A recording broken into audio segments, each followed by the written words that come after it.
José Luis. Tenemos a Jorge Chávez desde Ecuador para hablar de la situación del COVID-19 en ese país hermano. Jorge, buenas tardes.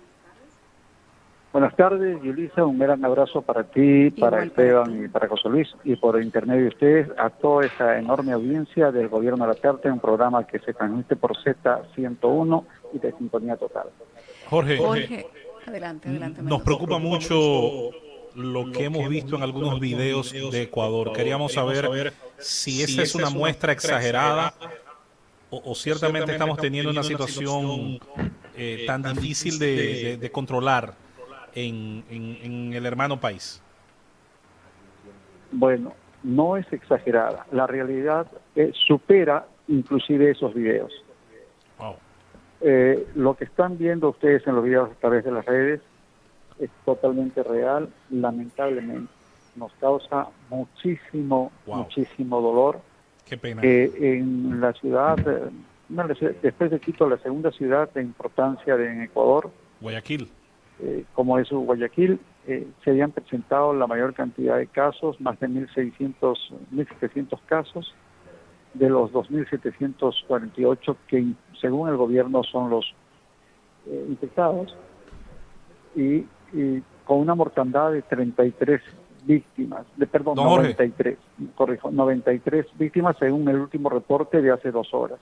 Wow, 93. Sin embargo, yo vi esta mañana, sí, Yulisa, sí. Esteban, que solo Guayaquil, solo la ciudad de Guayaquil, tenía esta mañana, ahora veo que son más, 60 muertos. Yo decía, oye, pero eso es más que muchos países de América Latina.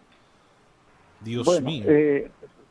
eso es lo que dice el gobierno. Sin embargo, la policía de esa misma ciudad, contradiciendo al gobierno, informó que en un recorrido por calles y casas han logrado llevarse a 380 cadáveres. Dios. Entonces, ahí hay una contradicción seria. El gobierno dice que hay cerca de 60 muertos y la policía dice que ha recogido 380 cadáveres, y las redes siguen golpeando con imágenes, con informaciones en directo de que todavía permanecen muchas personas muertas en las casas, si ya no mucho en las calles, pero sí en las casas. Entonces, imagínense, eso supera enormemente a muchos de los países de la región juntos en cuanto a al número de víctimas. Jorge, pero queremos saber a qué se debe eso, porque el hecho de que se estén muriendo por el coronavirus en sus hogares muchas personas y que permanezcan varios días en sus casas, o sea, ¿qué está pasando con las autoridades en cuanto a por lo menos la recolección rápida de los afectados que pudieran estar ya en situación crítica para evitar esta situación? O sea, ¿cómo está actuando la autoridad gubernamental en Ecuador al respecto? Bueno, en cualquier país, en cualquier gobierno, cualquier estado que se precie de ser serio, haría lo que tú acabas de comentar. Lamentablemente, hay que decirlo directamente, aquí en Ecuador no hay gobierno, no hay autoridades. ¿Cómo es posible? Escúchenme, amigos de República Dominicana, de Z101 y del gobierno de la tarde. Cierren los ojos por un momento e imaginen que están caminando por la calle y se cae una persona y muere. Paran a cargar gasolina en una bomba de gasolina y cae otra y muere. Una persona que está comprando una mascarilla para prevenirse cae y muere. Y no hay nadie que pueda siquiera recoger esos cadáveres. No lo hay, porque el gobierno no existe, lamentablemente. Esto no es nada político, créanme, se los digo con el corazón en la mano. Ustedes ven la cantidad de muertos que hay en Estados Unidos, en Francia, en España, y se ve una actitud y una actividad coherente del gobierno que recoge los cadáveres con todas las seguridades del caso. Aquí no. Si han visto los videos, la gente se ha visto obligada a quemar los cadáveres que han muerto en la calle. Muchas veces sus familiares ni siquiera saben que han muerto porque salieron y ya no regresan. Y la gente tiene miedo a salir. Hay un video en el que los policías, cuando una camioneta con un ataúd en el que está una persona que falleció por coronavirus, la están trasladando hacia una zona cerca del local policial. Ellos impiden que la camioneta siquiera llegue ahí, bajan el féretro, lo tiran en la calle, obligan a que la camioneta se vaya y ellos siguen normalmente. O sea, estas crisis nos han mostrado lo más grande en la solidaridad que se da, y nos ha mostrado también las más grandes miserias humanas. Aparte de que no hay un gobierno que defiende y que atienda a sus habitantes, existe también una inconsciencia en sectores de la población que se creen los Avengers, los inmortales. A mí no me va a tocar, no me voy a enfermar. Entonces llegan a la casa y han muerto familias completas. Y esos son los barrios marginales. Entonces la policía, los carros que recogen a los difuntos no se dan abasto, y como no hay planificación, y por eso es que permanecen hasta 4 días muchas veces los cuerpos, que están siendo enterrados en los patios de las casas o quemados en las calles. A eso se debe este tremendo drama que vive Guayaquil y Ecuador.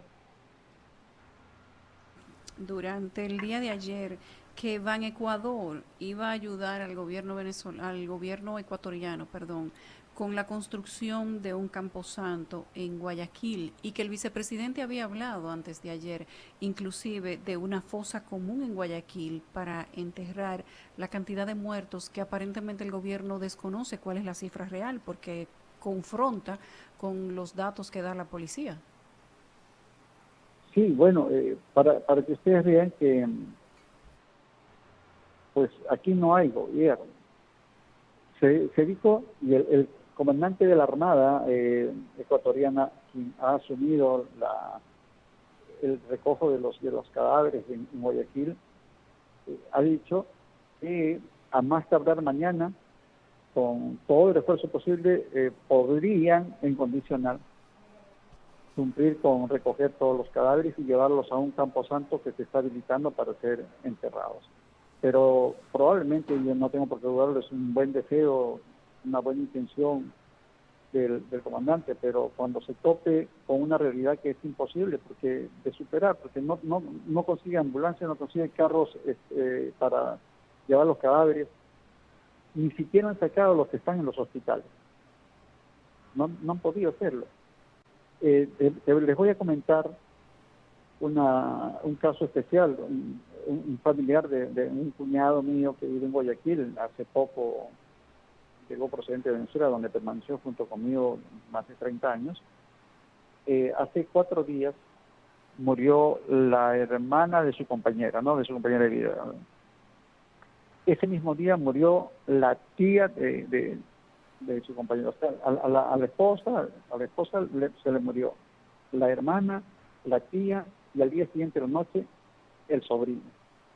Y aún hoy, hace 4 días, no les han entregado los cadáveres, no saben dónde están, no dan respuesta. Eso es posible en un Estado de Derecho, en un país que se precie de ser democrático, no creo. Y lo que dice Ban Ecuador probablemente sea cierto, pero de ahí la burocracia, que lleguen los fondos, a que contraten al personal, pese a las emergencias, yo dudo de que en el más breve plazo eso se pueda cumplir, aunque lo deseo de todo corazón que así sea. ¿Cuáles son las medidas, las decisiones de control que ha tomado el gobierno ecuatoriano hasta ahora, Chávez? Bien, tardíamente el gobierno decretó la cuarentena. Es decir, como en todos los países, las personas debemos de permanecer en nuestras casas, cumplir con todas las medidas de seguridad, usar las mascarillas, los abastos de alimentos, farmacias, solo pueden atender de 10 en 10 personas, ¿no? Evitar las aglomeraciones, conservar la distancia social, y hay un toque de queda desde hace 8 días que empieza a partir de las 2 de la tarde hasta las 5 de la mañana. Imagínense si no hubiese tomado esa medida. ¿Y se cumplen esas medidas, Chávez? Los infractores viene acompañado con unas multas de $100, inclusive la prisión si es reincidente. Pero no hay una actitud firme de la policía para hacer cumplir esa ordenanza. cosa que, por ejemplo, en Perú, en el que ha salido el ejército a las calles y a todos que consigan ahí los castigan, los llevan presos, y eso ha creado más conciencia. Lo que en el caso del Perú la curva de contagio no sea tan pronunciada como es en el Ecuador, que es uno de los países con mayor número de víctimas en Sudamérica. Hablabas de multas hace un momento. $100 sería... ¿Perdón? Tú hablabas de multas hace un momento para las personas que no cumplen el toque de queda. ¿Creen Sí. ustedes o crees tú que haber puesto multa para las personas que no cumplan el toque de queda lo ha hecho más eficiente, o la gente sigue saliendo a desafiar a la policía de todos modos? No, la gente sigue haciendo exactamente lo que le da la gana, porque no hay autoridad que haga cumplir esa medida. O sea, la policía le pasa, le dice, mira, ¿qué haces en la calle? Si acaso. Y continúan su recorrido normal. No hay ese sentido de autoridad. Y eso está socavando cualquier esfuerzo que uno pueda hacer en la casa. Nosotros, por ejemplo, desde que se decretó la cuarentena en casa, somos mi esposa, mi hija, que es psicóloga de 30 años, y tengo un niño de 6 años. Nosotros, las veces que yo he salido a percibirnos de alimentos, ha sido en el carro de un sobrino, muy rápido, y cuando llegamos a la puerta de la casa nos quitamos las prendas de vestir, las dejamos por fuera, nos bañamos totalmente asépticos con alcohol, etcétera. Como dictan las medidas de seguridad, usamos mascarillas inclusive dentro de la casa, pero la gente sale a la calle y, aunque más o menos ha tomado conciencia, hay sectores que pareciera que no les importara. Y si no hay autoridad, imagínese, o sea, ni siquiera los $100. Usted le pone una multa de $1,000 y va a ser igual, porque no hay autoridad que haga cumplir esa multa. En ese sentido, los medios de comunicación en general, no solo los públicos, sino también los privados, han hecho, al entender suyo, Jorge, su función. Es decir, en todos nuestros países se necesita insistir, repetir hasta el cansancio que hay que tener cuidado, por qué hay que tener cuidado, cuáles son esas medidas, cuáles son los elementos necesarios para higienizar nuestra ropa, nuestras casas. Y con el paso del tiempo, bueno, uno espera que gran parte de la población se concientice. Allá los medios, los actores sociales han jugado su rol fuera del Estado, me menciona. No, hay esfuerzos aislados por pretender educar a la gente en la necesidad de cumplir con estos puntos de seguridad, pero no hay una campaña más allá de las buenas intenciones. Los medios de comunicación aquí, muy afines al gobierno, se han dedicado a repetir como caja de resonancia todo lo que dice el gobierno. Si dicen que hay un muerto, es un muerto. Si dicen que ese muerto no fue, es un muerto que revivió, eso no hay investigación propia. Y no hay una, como en otros países en los que porque yo he visto en Perú y en otros países en los que se ponen de acuerdo para que las primeras planas de todos los periódicos aparezcan con el llamado a yo me quedo en casa, por ejemplo, ¿no? Sí. Aquí no. Hay esfuerzos aislados, sí. En un canal de televisión en el que yo conduzco un programa de entrevistas se ha hecho muchos llamados, pero imagínense que las autoridades que deberían salir a los medios de comunicación, alertar, a crear conciencia, han desaparecido. De 25 alcaldes de Ecuador, hay la mitad que están contagiados con coronavirus. Los otros no se sabe dónde están. Hay una falta de liderazgo, salvo excepciones, como el caso de Quito, en el que el alcalde y la prefecta han asumido con mucha entereza y riesgo la responsabilidad de conducir las medidas que van de protección para su pueblo. Pero en el caso de de Guayaquil, la alcaldesa Cintia Vitieri, de quien se dice que está contagiada del coronavirus, ha desaparecido. Bueno. Y lo único que ha hecho es, desde mi punto de vista, un acto terriblemente peligroso y hasta criminal, atravesar una serie de camionetas en el aeropuerto internacional para evitar que un avión de Iberia, que venía solo con una tripulación de 12 personas a recoger a migrantes europeos, a turistas europeos y migrantes ecuatorianos que tienen residencia en España, para devolverlos, no le permitieron aterrizar. Y ese avión no tenía gasolina y llegó con la última gota hacia Quito. O Y aquí no pasó nada. O sea, el gobierno le pasó la mano a la alcaldesa y le dijo, bueno, sabemos que no se va a volver a repetir y ya está, dejémoslo ahí. Actos como esos, en vez de que las autoridades estén liderando, llamando la atención, dando el pecho, y para decirles, bueno, miren, ustedes tienen que hacer esto, como lo haría cualquier líder. Eso no existe aquí. Y es una pena, y quizás eso sea en parte un vértice de este crecimiento exponencial de contagios y muertes por el coronavirus. Jorge, eso te iba a preguntar, que cuál era el papel que estaban jugando los alcaldes, senadores, todas las autoridades políticas del país, si no había autoridad en los alcaldes para cerrar ciudades en caso de que fuera necesario, para diferir informaciones hasta que se comprobaran si eran ciertas o no las que decía el gobierno central.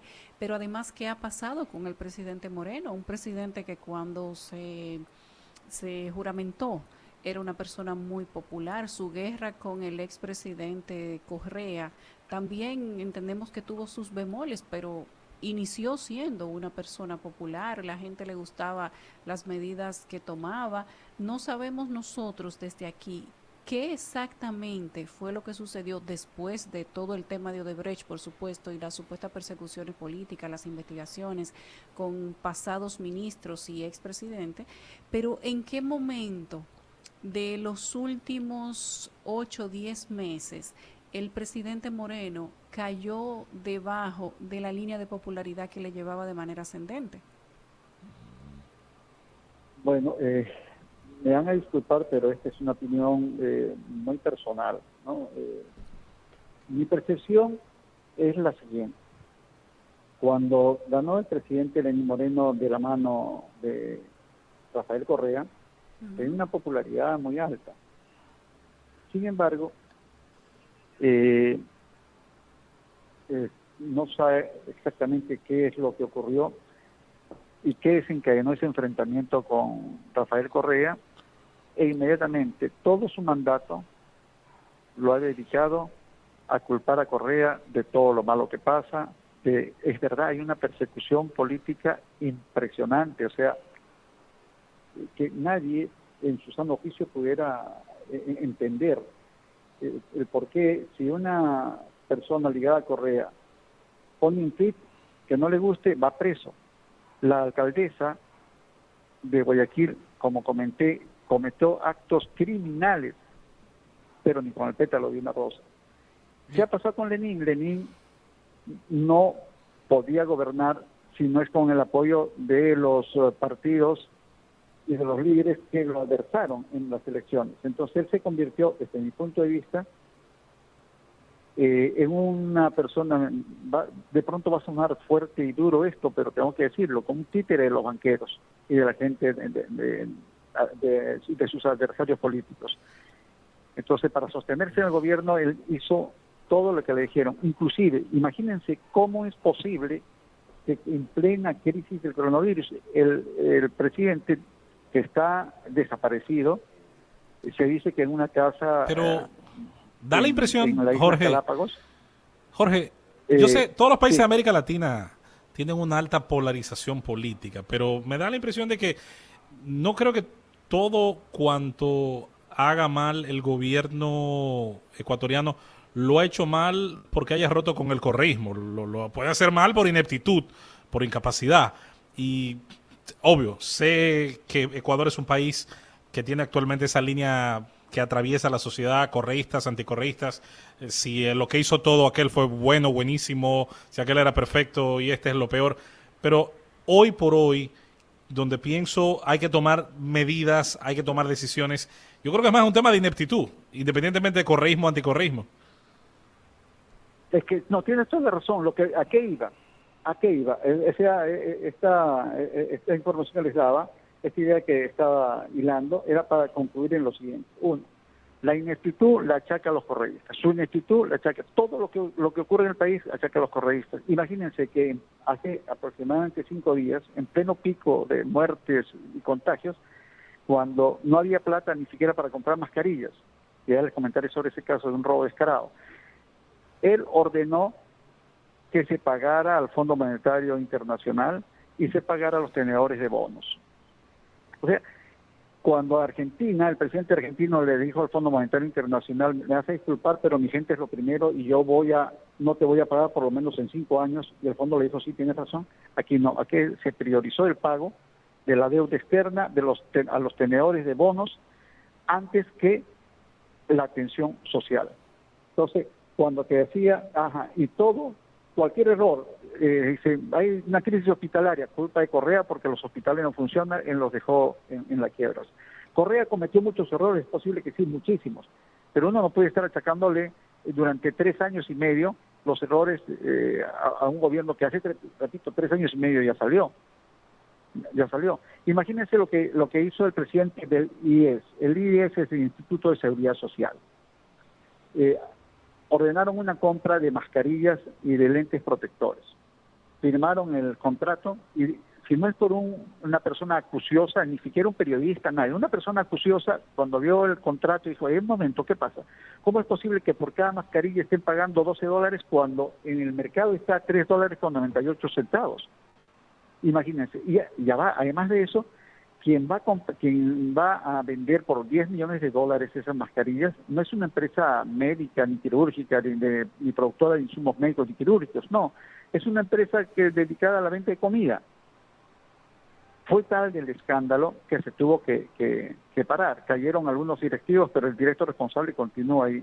Imagínense, cuando le decía al comienzo que una crisis que muestra las más grandes miserias humanas y uno de los más grandes actos de fe y de solidaridad, esta es una de las más grandes miserias. Y el gobierno y el presidente no ha dicho absolutamente nada. No está parecido. Quien se ha cargado todo, mal que bien, es el vicepresidente Otto, cuyo apellido me cuesta pronunciarlo. Pero él es el que ha dado la cara. Él es el que ha dado la cara y se ha cargado el problema encima. Chávez, cuando tú decías hace un rato que el presidente Moreno está prácticamente desaparecido, que está enclaustrado en Galápagos, ¿él no se ha dirigido al país o qué tiempo tiene que no se deja ver de su país, de su pueblo? Bueno, porque las veces que lo hacía le tiraban limones, huevos, lo insultaban, entonces tiene mucho tiempo que no se deja ver. Pero realmente es que hace unos 20, 25 días, cuando empezó la crisis, él desapareció. Y se informó que estaba en Galápagos, en una residencia presidencial, cuyas fotos aparecieron en las redes, muy bonita, propia de un jeque árabe o de un gran jefe narcotraficante. Una casa muy bonita, con toda su familia. Sin embargo, ayer usted sabe, cuando los rumores corren es por algo hay. Apenas apareció el primer infectado en la isla Galápagos, se informó de que el presidente habría salido inmediatamente hacia otra isla con toda su familia, cosa que no puede hacer el pobre que esté en la calle y se muere porque no consigue una mascarilla o que lo atiendan, ¿no? No aparece. O sea, que el presidente no está yendo a la casa de gobierno, él no está yendo al palacio gubernamental, no. Él está fuera de la ciudad. Está desaparecido. Fue a Galápagos y desde ahí no se le ha vuelto a ver. El único, como dije hace un momento, que se ha cargado todo esto encima es el vicepresidente Otto, que ni siquiera fue electo por el pueblo, sino fue nombrado, es un joven empresario quien se perfila como el próximo candidato de la lista del señor Moreno para las elecciones presidenciales del próximo año. Y él es el que asumió todo este problema. Increíble. Bueno, nosotros pensábamos que estaba mal, pero escuchando todo lo que tú nos cuentas, Jorge, pues sin duda que siempre hay testimonios que pueden demostrar que la realidad en algunos otros lugares también puede ser muy cruda. Perdón, no te escucho muy bien. Que escuchándote también nos damos cuenta que hay realidades que son mucho más crudas. Aquí la gente no acata el toque de queda. Anoche solamente hubo 1.900 apresados. Imagínate, eso es en una noche en República Dominicana, porque la gente no quiere respetar el toque de queda. Pero como tú dices, allá la policía ni siquiera se los lleva. O sea que cada país tiene su realidad. Yulisa, si tú me permites, amigos de Gobierno de la Tarde, les pido por favor que me escuchen. Créanme que se los digo con la mano en el corazón. No lleguen a lo que está llegando al Ecuador. De ustedes dependen, por Dios, denle un futuro a sus hijos, a sus nietos. Ustedes dicen que son muertos, no se lo pueden negar, por favor. Hagan lo que le dicen sus autoridades, por ustedes, por sus hijos, por sus nietos. No es mentira. La gente se está muriendo en la calle y no hay quien los atienda. Es verdad, lo que ustedes veían en las películas de Epidemia y esas series, eso está pasando en este momento en Ecuador. Y puede pasar en cualquier país de la región, porque no estamos preparados, ni siquiera a la mitad de lo que pudieran estar en Europa. Y miren cómo están allá, cómo están en Italia, en Francia, en España. Y aquí, que nosotros somos totalmente indisciplinados, creen que no les va a pasar, que no les puede llegar. Sí, les puede llegar. Sí, usted camina por la calle sin protección, si no cumple con el horario, con el toque de queda, se puede morir y se va a morir usted y sus familiares. ¿Qué futuro les quiere dejar a sus hijos, a sus nietos? Háganlo, por favor, créanme, se lo dice alguien haciendo esto instante a instante, que es un dolor que lacera el alma, que duele ver que la gente sale llorando y dice, por favor, mi padre y mi madre están envueltos en unos plásticos y muestra ahí, aquí al lado mío, hace 2 días, 3 días y nadie los recoge.